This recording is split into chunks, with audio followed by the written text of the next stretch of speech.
Our Sunrise Smart Start beginning with some breaking news on this Friday morning. A large police presence is in Parenton at this hour. It's because of a crash at the intersection of Pittsford-Palmyra Road and Mosley Road, Route 31 and 250. That intersection is closed off at this time and will be for some time. This morning, according to the Monroe County Sheriff's Office, we are expecting an update on the nature of this crash in about 30 minutes. We'll bring you that information when it comes in. Some local school districts warning of families about a TikTok threat regarding violence at schools nationwide today. Now, locally, Webster School sending a letter last night to families saying at this time the origins of the threat are unknown. Webster has not received any threatening messages. As is our protocol, we will partner with the police department and our school resource officers to closely monitor social media and follow up on any concerning information that is brought to our attention. Now, in Penfield, the district sending out another letter to families about a separate yet concerning postings on social media related to the high school and middle school. According to the district, the Monroe County Sheriff's Office has investigated the threats and says none of them were found to be credible. District officials add all students involved were immediately identified and consequences have been issued. West Irondequoit schools are going to be closed on this Friday. The district says it's because of a high number of staff absences causing the inability to staff those classrooms and school buildings properly. The school district does plan to reopen on Monday. Transportation will still continue for students in Irondequoit who attend private and charter schools. Former Greece Police Chief Andrew Forsyth pleading guilty to misdemeanor charges in Ogden Town Court. That plea stemming from an October crash in which Forsyth was charged with DWI and leaving the scene of an accident. He later resigned his position. When taking the stand, the former chief said he regrets his actions that night and the position he placed fellow officers in. Greece officials announcing 10 members of the Greece Police Department were investigated for their actions on the night of the crash. Potential disciplinary actions have yet to be announced. We had to play catch up and put together a case that was basically not investigated one iota by the Greece Police Department. Their actions that early morning hampered the investigation. DA Sandra Dorley also saying a field sobriety test was not issued by Greece police on the night of the crash. After pleading guilty, the judge said Forsyth will have to give up his license for 90 days, attend impact classes, and pay fines totaling over $1,000. In related news, Michael Wood is going to be the new police chief in Greece. That announcement coming yesterday. He is a former longtime Rochester police officer with more than 20 years of experience in law enforcement in Monroe County and with state police. It's all about a team. Nobody does this stuff alone. You know, it's a relationship business. It's a world of that. And you need to just work collectively to enhance the profession. And that's what I've tried to do in my prior role and will continue to do here specifically with this police department. Wood will officially assume the role of police chief in Greece coming up on January 10th. It's been an interesting week weather-wise. A record high for temperatures yesterday. We're off of those marks here early this morning, James. Yeah, no record. Certainly today. We're not going to see 60s. That is extremely rare for December. Back to reality, sort of. We're still actually above average, and we're going to love the sunshine. You don't really get that too often in Rochester in December, so we'll take it. Sunglasses, worthy day for you this afternoon. Snow tomorrow. That's how it works, right? Could be some sleet mixing in there as well. I do expect travel difficulties Saturday afternoon. Do not forget that as we make our plans today. There will be snow showers around. We could see 3, maybe even a 4-inch snowfall total in the area. Plows are going to be out. We're going to see the salt trucks fired up as well. We'll have the bus stop forecast at the end of the show. Mark? James, thank you. Our sunrise traffic, the big arteries, 390, 490, and 590. No accidents to speak of at this hour as you head out the door. Our focus is on our breaking news at this hour. A crash in Parenton. This is at the intersection of Pittsford-Palmyra Road and Mosley Road. That's Route 31 and 250. Erica Cost is in Parenton, just arriving at the scene, and she is going to give us an update now. Erica, I know that the sheriff's deputies are keeping us sort of away from where this crash took place. What can you tell us?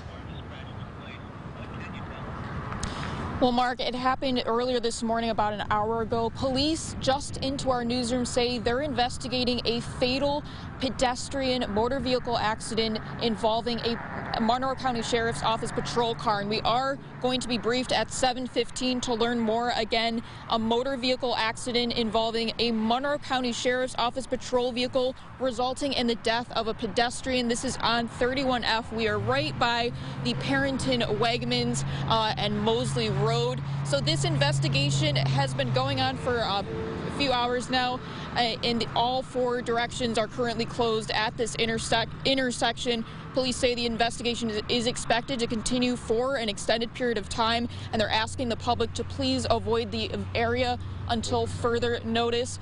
Now, we are going to be getting more information in a while, so we will be updating you as soon as we get that, Mark. Significant update. Eriquetta, thank you.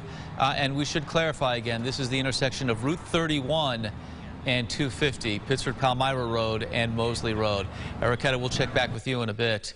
And for more, head to our website, rochesterfirst.com. We'll post it there as well. Now, in D.C., the Omicron variant of COVID quickly spreading across the U.S. Dr. Anthony Fauci says Omicron will soon overtake the Delta variant. Joined by Washington correspondent Rashad Hudson, live in D.C. this morning. Rashad, good morning.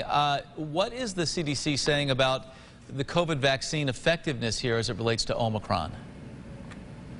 Hey, good morning, Mark. And some news overnight, the CDC is now recommending people get the Moderna or Pfizer vaccine over the Johnson & Johnson shot, saying that they believe that it's linked to rare cases of blood clots that they have discovered through new data. Now, they're saying that if you are boosted, then you have the highest level of protection from Omicron, and that they're still encouraging people that are not vaccinated at all to get vaccinated and then get boosted when you're able to. Now, Dr. Anthony Fauci said when it comes to holiday gatherings that there is, by people being vaccinated, it will look a lot different than it did last year. All right, let's switch up on the Hill now. What's going on with the president's Build Back Better agenda? Well, Democrats had a major blow to part of that Build Back Better agenda overnight, and that's because the Senate parliamentarian ruled that a pathway to citizenship couldn't be included in this spending bill, meaning that that's against Senate rules. Now, it was in the House-passed version, which passed several weeks ago, but this bill has been stalled in the Senate because of moderate Democrats not agreeing to some of the other areas of the bill. So it's looking like Build Back Better will have to wait until next year, and this is something that the president and many Democrats were hoping to get passed this year ahead of the 2022 midterms, but they're saying that with complicated pieces of legislation like this, it's going to take some time. Yeah, some key sticking points. Rashad, thank you as always for the live update from D.C. In other news this morning, the spike in COVID cases continuing to impact businesses and colleges as well. After hundreds of students tested positive for COVID at Cornell and Princeton, officials there moved those exams online. Now Princeton and NYU among several schools requiring students to get a booster before returning to campus for the spring semester. Health officials in Philadelphia urging residents to cancel holiday parties and avoid indoor gatherings altogether. Investigators looking into a deadly shooting on a New Mexico movie set have issued a search warrant for actor Alec Baldwin's cell phone. The sheriff's office in Santa Fe wants to check all of Baldwin's communications, searches, and downloads, including those that may have been deleted. Baldwin says a gun accidentally went off in his hand, killing the movie's cinematographer and injuring another member of that crew. Japanese officials say 27 people are feared dead after a massive fire at a shopping entertainment building in Osaka. They say 23 others were injured as well. Cause of this fire is under investigation. All right, let's finish here. What some folks might be talking about at the water cooler this morning. Rent.com compiling a list of the 10 best cities to get pizza in the country. Rochester came in on top of that list at number 1. The ranking based on total population, pizza per capita, and proportion of pizza restaurants, among other metrics. Buffalo was 7th on the list. Philadelphia was 4th. And surprisingly absent from that list, New York City. What say you, James Gilbert? That's interesting. Yeah, I think so. I think New York City might be known for their pizza, but we just have so much of it here.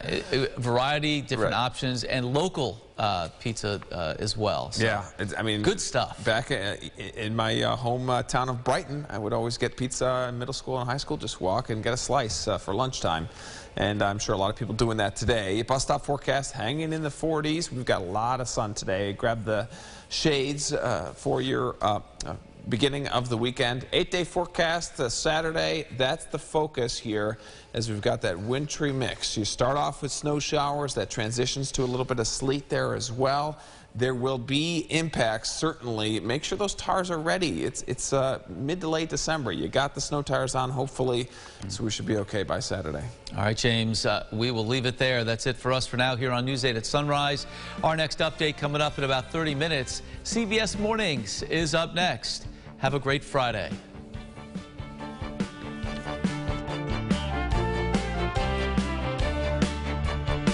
Follow News 8 wherever you are on RochesterFirst.com, Facebook, Twitter, and on our app for news and weather.